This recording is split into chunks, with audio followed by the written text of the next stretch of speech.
जय हिंद दोस्तों, स्वागत आपका अपने YouTube चैनल पर। दोस्तों, जैसा कि आप सभी को पता है, हम TCS के लेटेस्ट क्वेश्चन कर रहे हैं जो आपके सितंबर 2022 के अंदर पूछे गए थे और ये क्वेश्चन आपके DSSB पटवारी के एग्ज़ाम के अंदर पूछे गए थे।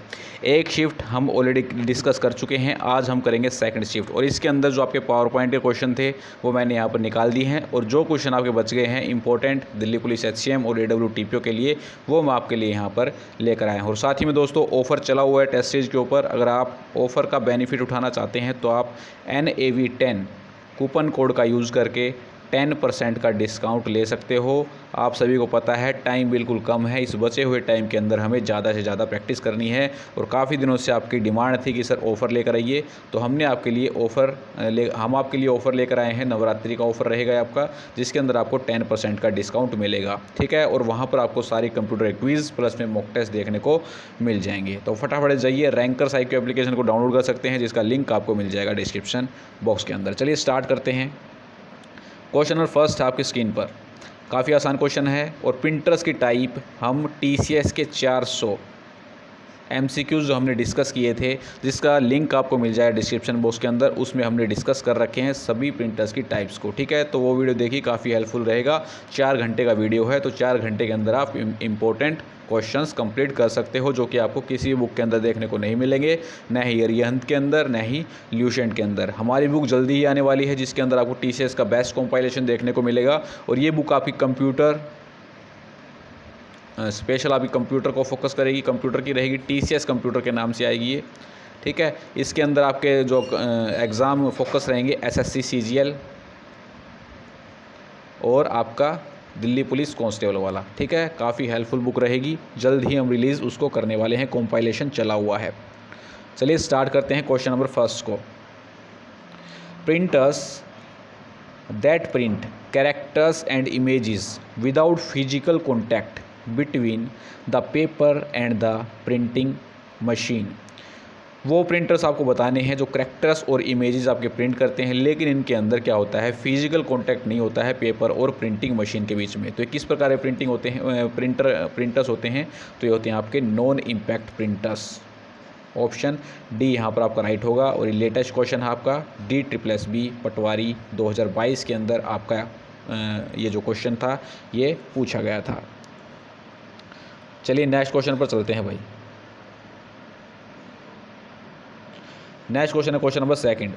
A device that converts instruction and data into computer acceptable form and supplies the converted instruction and data to the computer system for further processing। सीधी सी कहने की बात ये है, आपको ऐसी डिवाइस बतानी है जो इंस्ट्रक्शन और डाटा को कन्वर्ट करती है, जो कंप्यूटर आपका एक्सेप्ट करता है, जो फॉर्म आपकी कंप्यूटर की एक्सेप्टेबल फॉर्म होती है। और ये जो आपका डाटा है, इसे फर्दर आपका कंप्यूटर सिस्टम के अंदर भेजा जाता है प्रोसेसिंग के लिए। तो ये किस प्रकार की डिवाइसेस होती हैं, तो ये होती हैं आपकी इनपुट डिवाइस। आप देख सकते हो दोस्तों, पिछली वाली शिफ्ट के अंदर आपका आउटपुट डिवाइस से क्वेश्चन पूछा गया था और नेक्स्ट शिफ्ट में आपका इनपुट डिवाइस की डेफिनेशन से क्वेश्चन पूछा गया है। तो TCS का यही खेल है, हर बार हर शिफ्ट के अंदर आपको मिलते जुलते क्वेश्चन देखने को यहाँ पर मिलते हैं। और जो आपकी प्रोसेस्ड इन्फॉर्मेशन रहती है कंप्यूटर के द्वारा, उसको क्या बोलते हैं, प्रोसेस्ड इन्फॉर्मेशन को जिसके द्वारा हम कैरी करते हैं, उन्हें बोलते हैं हम आउटपुट डिवाइसेस। तो इंपॉर्टेंट रहेगा, इसको आपको याद रखना है। चलिए नेक्स्ट क्वेश्चन है question number third. PDF maker ने यहाँ पर आंसर ही मार्क कर रखे हैं, ठीक है। In MS Word 2010 a tool that is use to copy formatting from one part of the text to another part. ऐसा आपको टूल बताना है MS Word 2010 के अंदर, ठीक है, जिसके अंदर हम क्या करते हैं, फॉर्मेटिंग को कॉपी करते हैं एक पार्ट से दूसरे पार्ट के अंदर, ठीक है। तो फास्टली जब हम काम करते हैं तो कौन से टूल का यूज़ करते हैं, फॉर्मेट पेंटर का, ठीक है। हमें बार बार Ctrl+C का यूज़ नहीं करना पड़ता है। इस टूल का यूज़ करके हम फास्टली कॉपी कर सकते हैं टेक्स्ट की, फॉर्मेट पेंटर का। तो ये हमारा डिस्कस किया हुआ क्वेश्चन है और इम्पोर्टेंट क्वेश्चन है। चलो next question number 4। Question number 4 है आपका, consider the following statements and identify the correct statement. आपको यहाँ पर स्टेटमेंट दे रखी है और करेक्ट स्टेटमेंट आपको बतानी है। फर्स्ट स्टेटमेंट यहाँ पर दे रखी है, पी दे रखा है, a program is a passive entity. Program जो होती है आपकी एक पैसिव एंटिटी होती है। सेकंड दे रखा आपका, a process is an active entity. दोस्तों सबसे पहले आपको ये पता होना चाहिए कि पैसिव एंटिटी क्या होती हैं और एक्टिव एंटिटी क्या होती हैं। पैसिव एंटिटी जो होती हैं आपकी, ये सेकेंडरी मेमोरीज़ के अंदर होती हैं, जिन्हें हम क्या बोलते हैं, पैसिव एंटिटी। और एक्टिव एंटिटी जो होती हैं आपकी, ये मेन मेमोरी के अंदर लोड होती हैं, इन्हें बोलते हैं हम एक्टिव एंटिटी। ठीक है, तो प्रोग्राम जो होता है आपका, ये आपका एक पैसिव एंटिटी होता है। बिल्कुल सही बात है, ये सेकेंडरी मेमोरी के अंदर होता है आपका प्रोग्राम के सेकेंडरी मेमोरी के अंदर लोड होते हैं। और जो आपके प्रोसेस होती है, ये आपकी एक्टिव एंटिटी होती है, ये आपकी मेन मेमोरी के अंदर क्या होती हैं, लोड होती हैं। तो ए पी और के वो आपका सही रहेगा। आर दे रखा है, a operating system is an example of system software. बिल्कुल सही रहेगा, ऑपरेटिंग सिस्टम जो रहेगा ये आपका सिस्टम सॉफ्टवेयर का एग्जांपल है। डी दे रखा आपका, a word processor is an example of system software. ये गलत हो जाएगा आपका, सिस्टम सॉफ्टवेयर का एग्जांपल नहीं होता है, ये आपका एप्लीकेशन सॉफ्टवेयर का एग्जांपल होता है वर्ड प्रोसेसर। ठीक है, तो एस यहाँ पर गलत हो जाएगा, पी क्यू आर यहाँ पर बिल्कुल सही स्टेटमेंट रहेगी। तो पी क्यू आर इसका राइट आंसर आपका हो जाएगा। Option D is the right answer, D इसका राइट आंसर आपका बन जाएगा। नेक्स्ट दे रहा है question number 5, in MS word 2010 which of the following is not a feature of page background under the design tab. इनमें से आपका कौन सा फीचर नहीं होता है पेज बैकग्राउंड का, जो आपका डिज़ाइन टैब के अंडर में आता है। तो आप दोस्तों पेज बैकग्राउंड के अंदर डिज़ाइन टैब में जाकर वाटरमार्क लगा सकते हो, पेज बॉर्डर लगा सकते हो, पेज का कलर चेंज कर सकते हो, लेकिन फुट नोट को इंसर्ट यहाँ पर नहीं कर सकते हो। तो ऑप्शन ए यहाँ पर आपका राइट रहेगा। बी सी डी हम यूज़ कर सकते हैं अपने पेज बैकग्राउंड के अंदर, फुट नोट्स का यूज यहाँ पर नहीं कर सकते हैं। चलिए नेक्स्ट क्वेश्चन करते हैं। क्वेश्चन नंबर 6, ये तो आपका काफ़ी इजी क्वेश्चन है। क्वेश्चन नंबर 6 तो काफ़ी इजी क्वेश्चन हो जाएगा। The software use to convert assembly language and high level language program into machine language. ऐसे सॉफ्टवेयर आपको बताने हैं जो असेंबली लैंग्वेज और हाई लेवल लैंग्वेज को मशीन लेवल लैंग्वेज के अंदर कन्वर्ट करते हैं। तो कौन से होते हैं, लैंग्वेज ट्रांसलेटर। और लैंग्वेज ट्रांसलेटर के अंदर क्या क्या आता है हमारा, लैंग्वेज ट्रांसलेटर के अंदर हमारे कंपाइलर, असेंबलर और इंटरप्रेटर्स, ये सारे आपके लैंग्वेज प्रोसेसर रहते हैं, जो आपके एक टाइप की लैंग्वेज को दूसरी टाइप की लैंग्वेज के अंदर कन्वर्ट करते हैं। ठीक है, तो लैंग्वेज ट्रांसलेटर रहेंगे जिनके अंदर हम असेंबली लैंग्वेज और हाई लेवल लैंग्वेज को मशीन लेवल लैंग्वेज के अंदर कन्वर्ट करते हैं। नेक्स्ट क्वेश्चन दे रहा है क्वेश्चन नंबर 7। क्वेश्चन नंबर 7 देखिए, थोड़ा आपका न्यू क्वेश्चन है, ये न्यू क्वेश्चन रहेगा। The language in which program specifies what to do and also how to do are also known as. ऐसी आपको लैंग्वेजेस बतानी है इसके अंदर, जिसके अंदर जो आपका प्रोग्राम होता है वो ये बताना है कि कैसे वो काम करना है। ठीक है, कैसे वो काम करना है और कैसे वो काम लिया गया है। ठीक है, तो ये होती हैं आपकी प्रोसीजरल लैंग्वेजेस आपकी यहाँ पर दो टाइप की होती हैं बेसिकली, एक तो होती है प्रोसीजरल, एक होती है नॉन प्रोसीजरल। ठीक है, प्रोसीजरल लैंग्वेज के अंदर क्या होता है, ये कमांड ड्राइवन लैंग्वेज होती हैं। प्रोसीजरल लैंग्वेज आपकी कमांड ड्राइवन लैंग्वेज होती हैं, और जो आपकी नॉन प्रोसीजरल लैंग्वेज होती हैं ये आपकी फंक्शनल ड्राइवन लैंग्वेज होती हैं। ये आपको दोनों याद रखनी है। प्रोसीजर लैंग्वेज आपकी कमांड ड्राइवर लैंग्वेज होती हैं और नॉन प्रोसीजर लैंग्वेज आपकी फंक्शन ड्राइवर लैंग्वेज होती हैं। और इसके अंदर क्या होता है, जो आपकी इंस्ट्रक्शंस होती हैं प्रोसीजर लैंग्वेज के अंदर, आपकी इंस्ट्रक्शंस होती हैं वो क्रम के अंदर होती हैं, यानी कि सीक्वेंस बाय सीक्वेंस आपको देखने को यहाँ पर मिलती हैं। और इसके अंदर स्पेसिफाई आपका किया जाता है कि काम कैसे लिया गया है और कैसे उस काम को करना है। ठीक है, काम को कैसे करना है और उस काम को कैसे लिया गया है, ये आपका प्रोसीजर लैंग्वेज के अंदर होता है। लेकिन नॉन प्रोसीजर लैंग्वेज के अंदर आपका क्या होता है कि क्या करना है, बस यूज़र को क्या करना है, बस ये यहाँ पर बताया जाता है कि यूज़र को क्या करना है।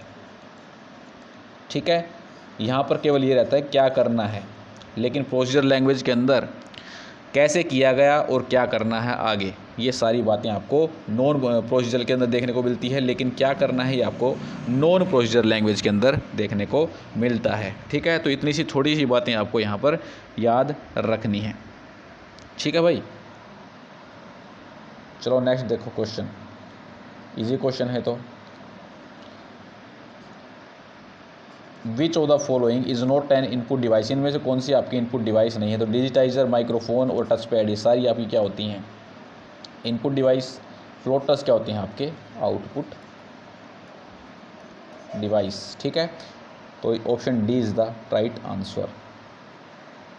तो ये भी अगला भी हलवा क्वेश्चन आ गया बिल्कुल। A type of computer program design to run a computer hardware and application program, ऐसा आपका कौन सा कंप्यूटर प्रोग्राम है जिसे डिज़ाइन किया जाता है कंप्यूटर के हार्डवेयर को चलाने के लिए और एप्लीकेशन प्रोग्राम्स को चलाने के लिए? तो क्या होते हैं आपके सिस्टम सॉफ्टवेयर। क्या होते हैं? System software. नेक्स्ट है क्वेश्चन नंबर 10। क्वेश्चन नंबर 10 है आपका, the part of central processing unit that carries out arithmetic and logical operation on the operands in computer instruction word is also known as. ऐसे आपको CPU का part बताना है जहाँ पर आपकी अर्थमेटिकल और लॉजिकल ऑपरेशंस होते हैं। तो क्या होती है आपकी? ALU, arithmetic logic unit. Full form इसी काफ़ी बार पूछ जाती है, काफ़ी इजी है, अर्थमेटिक लॉजिक यूनिट। चलिए नेक्स्ट देखते हैं क्वेश्चन नंबर 11। क्वेश्चन नंबर 11 है आपका, प्रोटोकॉल्स का और उनके मीनिंग्स का यहाँ पर आपको मैच करना है। तो FTP क्या होता है? आपका फाइल ट्रांसफ़र प्रोटोकॉल। F का यहाँ पर किसके साथ मैच होगा? ये होगा 5 के साथ। Use for moving files to और फ्रॉम ए होस्ट कंप्यूटर, यहाँ पर फाइल को ट्रांसफ़र करने के लिए FTP का यूज किया जाता है। तो A का 5 यहाँ पर आपका बन जाएगा। TCP क्या होता है? आपका ट्रांसमिशन कंट्रोल प्रोटोकॉल, और ये आपका कनेक्शन ओरिएंटेड प्रोटोकॉल रहेगा ऑप्शन, और सेकंड के साथ इसका आपका मैच बन जाएगा। फिर आता है आपका DHCP। DHCP की फुल फॉर्म आपको पता होनी चाहिए। DHCP की आपकी फुल फॉर्म होती है, DHCP की आपकी फुल फॉर्म रहेगी डायनेमिक होस्ट कॉन्फ़िगरेशन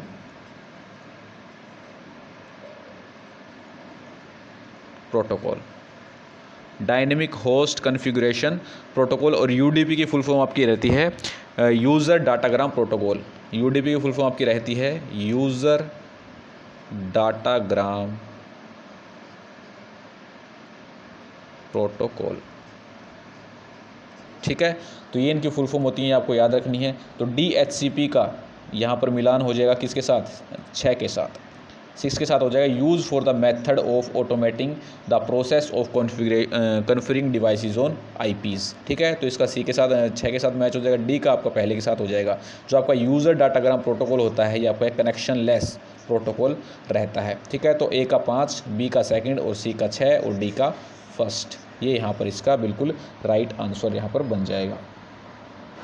ठीक है, इसका आपका B is the right answer. चलिए चलते हैं नेक्स्ट क्वेश्चन पर, क्वेश्चन नंबर 12 पर। क्वेश्चन नंबर 12 आपका दे रखा है इनकरेक्ट। आपको यहाँ पर बताना है किसके बारे में? वेब सिक्योरिटी थ्रेट्स के बारे में। ठीक है, तो फर्स्ट यहाँ पर दे रखा है to reveal personal details to make them posing a legitimate institution और people is known as phishing. किसी भी इंस्टीट्यूट की या किसी भी पीपल की या किसी व्यक्ति की पर्सनल डिटेल्स को क्या करना? बाहर निकालना। ठीक है, जागरूक करना, तो उसे हम क्या बोलते हैं? फिशिंग। बिल्कुल सही है ये। ठीक है, किसी की पर्सनल डिटेल को रिवील करना क्या बोलते हैं? फिशिंग। सेकंड दे रखा है computer worms are script that run replicate and spread autonomously without the help of associated program. जो आपके कंप्यूटर वॉर्म्स होते हैं ये खुद को क्या करते हैं? रेप्लिकेट कर लेते हैं और हमारे जो सिस्टम है उसको स्लो कर देते हैं, और इनको किसी भी प्रोग्राम की ज़रूरत नहीं पड़ती है। सी दे रखा आपका to reveal personal details to make them posing as legitimate institution और people is also known as spoofing. तो यहाँ पर दोस्तों आप वैसे ही 2 ऑप्शंस को रिमूव कर सकते थे। कैसे कर सकते थे? इनकरेक्ट आपको बताना था, सेम आपको डेफिनेशन दे रखी है, लेकिन यहाँ पर अलग अलग वर्ड्स आपको देखने को मिल जाते हैं। ठीक है, तो यहीं से ऐसे ही एग्जामिनर आपसे क्वेश्चन पूछता है कई बार, कई क्वेश्चन आपको ऐसे देखने को मिल जाते हैं। तो दो ऑप्शन तो हमारे वैसे ही रिमूव हो गए, क्योंकि दोनों के अंदर सेम डेफिनेशन दे रखी है आपकी, ठीक है, लेकिन पूछा अलग अलग रखा, वहाँ पर फिशिंग है, यहाँ पर स्पूफिंग है, तो हम इसको रिमूव कर सकते थे बी और डी को। आंसर आपको पता लग गया, ए और सी के अंदर से मिलेगा आप, ठीक है, तो आप ए और सी के अंदर से करेक्ट करोगे, या तो आपका ए गलत होगा या आपका सी गलत होगा। तो स्पूफिंग क्या होता है दोस्तों, स्पूफिंग के अंदर क्या होता है, कम्युनिकेशन जो होता है आपका अननोन सोर्स, मान लीजिए कोई यूज़र है, उसके पास कोई अननोन सोर्स आपका भेजा जाता है, ठीक है, और यूज़र क्या करता है, उस यूज़र क्या करता है, यूज़र को वो जो सोर्स होता है वो डिस्प्ले होता है, ठीक है, कोई सोर्स आपका भेजा जाएगा, जैसे आपकी हैकिंग वगैरह होती हैं,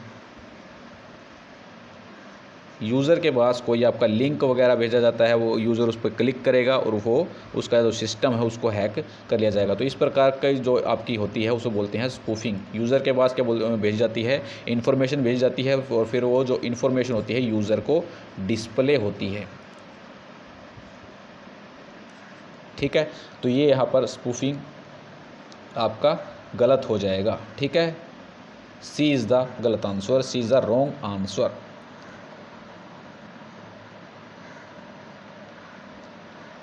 नेक्स्ट देख लीजिए स्पाईवेयर। स्पाईवेयर क्या होता है, spyware is a tracking program that monitors us action on a computer device. तो ये स्पाईवेयर रहेगा आपका। नेक्स्ट आता है आपका क्वेश्चन नंबर 13।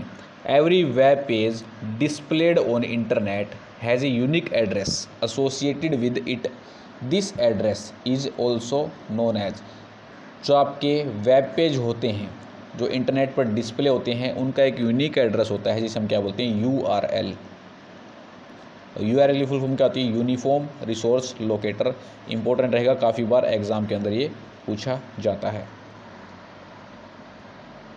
चलिए नेक्स्ट भी काफ़ी आसान क्वेश्चन है यहाँ पर, ठीक है, ऑप्शन से ही पता लग रहा है आपको। The language use to design standardized web pages so that web content can be read and understood from any computer around the globe। ठीक है, कौन सी लैंग्वेज आपकी यूज़ की जाती है वेब पेज को डिज़ाइन करने के लिए, जिससे क्या करता है अराउंड द ग्लोब कंप्यूटर क्या करता है, कंप्यूटर सिस्टम क्या करता है, उसे अंडरस्टैंड यानी कि समझता है। तो ये कौन सी लैंग्वेज होती है आपकी, hyper text markup language, HTML इसकी फुल फॉर्म रहेगी। अगर इसके सामने डी लग जाए तो डी की यहाँ पर रहेगी डायनेमिक, ठीक है, DHTML की क्या हो जाएगी, dynamic hyper text markup language, जो कि हमने पहली वाली शिफ्ट के अंदर डिस्कस किया था। चलो नेक्स्ट आती है आपका क्वेश्चन नंबर 15।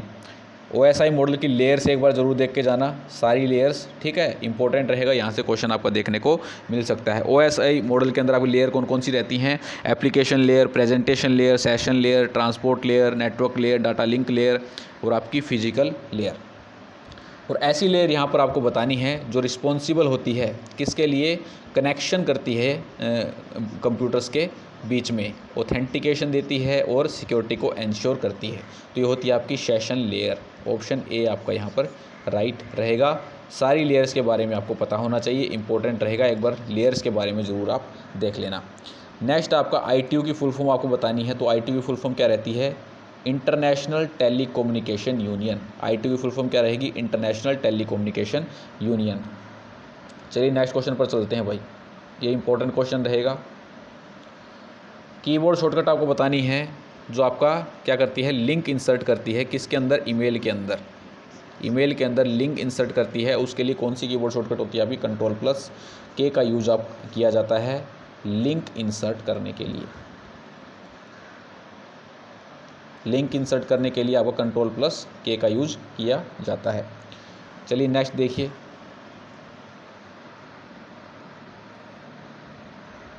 Question number 18। यहाँ पर वही है, the text known as hyper text.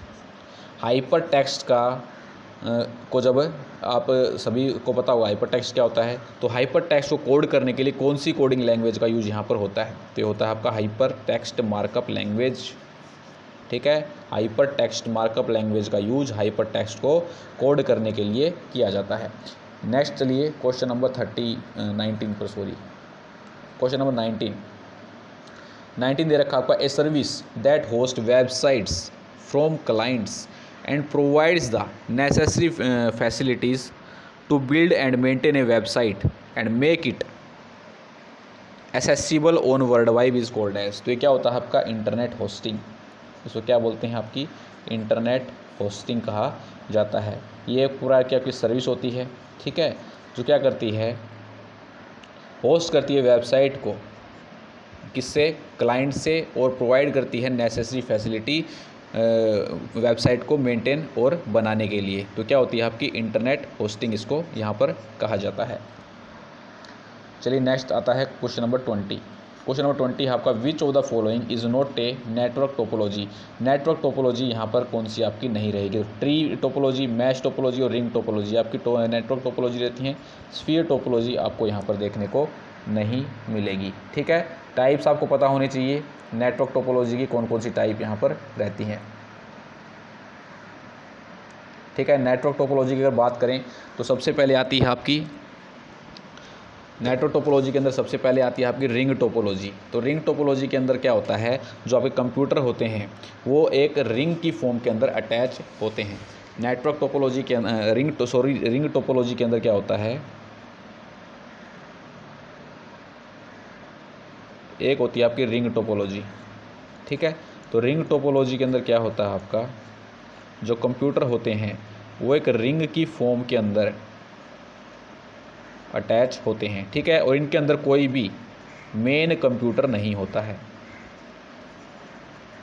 इनके अंदर कोई भी मेन कंप्यूटर आपको देखने को नहीं मिलता है। तो ये होती है आपकी रिंग टोपोलॉजी, ठीक है। सेकंड वाली देखिए, सेकंड वाली होती है आपकी बस टोपोलॉजी।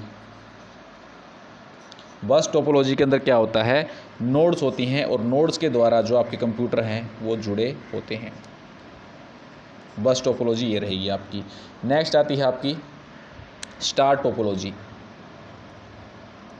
तो स्टार टोपोलॉजी के अंदर क्या होता है, एक आपका सेंट्रल कंप्यूटर रहता है और इससे आपके कंप्यूटर अटैच रहते हैं स्टार टोपोलॉजी के अंदर। उसके बाद आती है आपकी मैश टोपोलॉजी। तो मैश क्या होता है, आपका एक जाल होता है, तो यहाँ पर एक जाल की फॉर्म के अंदर आपके जो कंप्यूटर हैं वो जुड़े रहते हैं। ये कंप्यूटर इससे जुड़े रहेगा, ये इससे जुड़ा रहेगा, ये इससे, ठीक है। तो इस प्रकार से आपके एक मैश की फॉर्म के अंदर, जाल की फॉर्म के अंदर जो आपके कंप्यूटर हैं वो जुड़े रहते हैं। फिर आता है आपका ट्री टोपोलॉजी। नेक्स्ट आता है आपका ट्री टोपोलॉजी। तो ट्री के अंदर क्या रहता है, एक ट्री फॉर्म रहता है, एक कंप्यूटर रहेगा, इसके नीचे दो कंप्यूटर अटैच रहेंगे, फिर इसके नीचे आपके दो कंप्यूटर अटैच रहेंगे, तीन भी हो सकते हैं, ठीक है। तो इस प्रकार से आपके ट्री की फॉर्म में यहाँ पर कंप्यूटर अटैच रहते हैं। तो ये होती है आपकी ट्री टोपोलॉजी, ठीक है। तो यहाँ पर स्फीयर जो टोपोलॉजी है ये आपकी नेटवर्क टोपोलॉजी नहीं रहेगी। चलो नेक्स्ट करते हैं भाई, यहाँ पर मैच करना है और TCS के हमने 400+ MCQs के अंदर भी कवर किया था। यहाँ पर देखिए फर्स्ट नॉन, यहाँ पर मैच करना है आपको, मीनिंग दे रखा है, यहाँ पर डोमेन नेम दे रखा है। तो .org, .com दे रखा है, .gov दे रखा है, .education। तो एजुकेशन किसके लिए होता है, एजुकेशनल ऑर्गेनाइजेशन के लिए। .gov किसके लिए होता है आपका, गवर्नमेंट एजेंसीज़ के लिए .gov का यूज़ किया जाता है। .com कॉमर्शियल ऑर्गेनाइजेशन के लिए, और .org नॉन प्रॉफिट ऑर्गेनाइजेशन के लिए, ठीक है। तो पहले का P हो जाएगा मैच, और दूसरे का S के साथ हो जाएगा। Q का मैच होगा आपका तीसरे के साथ, और S का मैच होगा आपका, R का मैच होगा आपका, R का मैच हो जाएगा 4 के साथ। तो ये मैचिंग यहाँ पर बन जाएगी, ठीक है।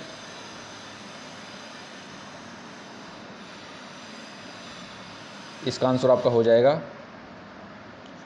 P का 1, Q का 3, R 4, S 2। नेक्स्ट आपका which of the following is not a property of secure communication. Secure communication की यहाँ पर प्रॉपर्टी नहीं है। तो ऑथेंटिसिटी, इंटीग्रिटी और कॉन्फिडेंशियलिटी ये सारी आपकी क्या होती हैं, सिक्योर कनेक्शन की क्या होती हैं, सिक्योर कम्युनिकेशन की प्रॉपर्टी रहती हैं। रिलायबिलिटी यहाँ पर आपका प्रॉपर्टी नहीं रहेगी। Next question number 23। Question number 23 दे रखा है, which of the following is a web search engine owned by and operated by Microsoft. इनमें से आपको वेब सर्च इंजन बताना है जो माइक्रोसॉफ्ट के द्वारा क्या किया गया है, ख़रीदा गया है और ऑपरेट किया जाता है। तो क्या है, बिंग जो है आपका माइक्रोसॉफ्ट के द्वारा ऑपरेट किया जाता है। Option D is the right answer.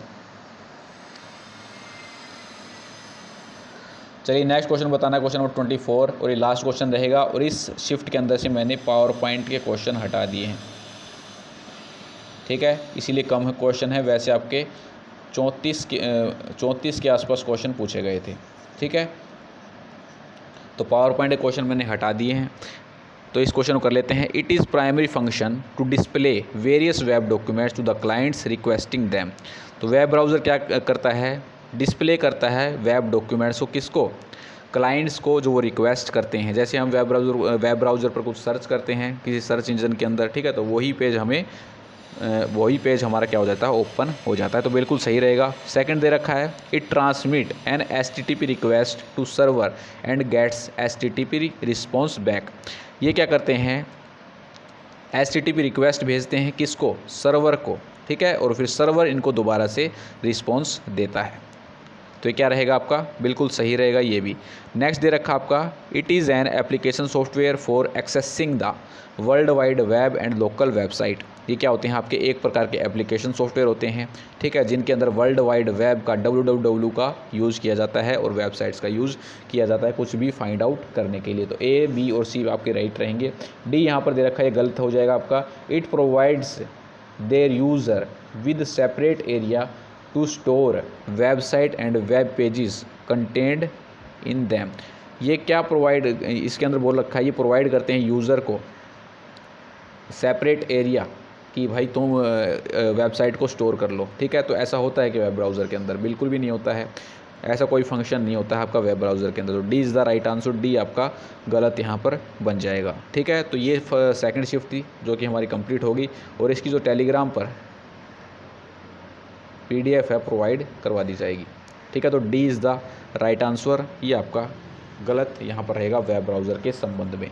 तो दोस्तों यहाँ पर हमारी सेकंड शिफ्ट कंप्लीट होती है। आशा करते हैं वीडियो आपको अच्छा लगा होगा। अगर आप नवरात्रि ऑफर का बेनिफिट उठाना चाहते हैं तो आप NOW10 कूपन कोड का यूज़ कर सकते हैं, जिससे आपको 10% का डिस्काउंट मिल जाएगा। तो मिलते हैं दोस्तों नेक्स्ट वीडियो के अंदर। जय हिंद, जय भारत।